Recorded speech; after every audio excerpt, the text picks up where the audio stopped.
आशा, के भयो? तिमी ठिक छौ? आज मेरो महिनावारी सुरु भयो, भन्न पनि लाज लाग्छ। यो त नर्मल हो, किन लाज मानेको? तर किन मानिसहरूले यसलाई लुकाउनु पर्ने जस्तो बनाउँछन्? लौ यो सेनिटरी प्याड। फोहोर कपडा युज नगर्नु है, नत्र रोग लाग्न सक्छ। मलाई त यो कुरा कति इम्पोर्टेन्ट थियो थाहा नै थिएन।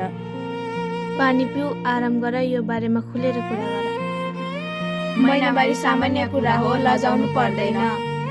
महिनावारी जीवनको प्राकृतिक भाग हो। यसबारे खुलेर कुरा गरौँ र स्वच्छता अपनाऊ।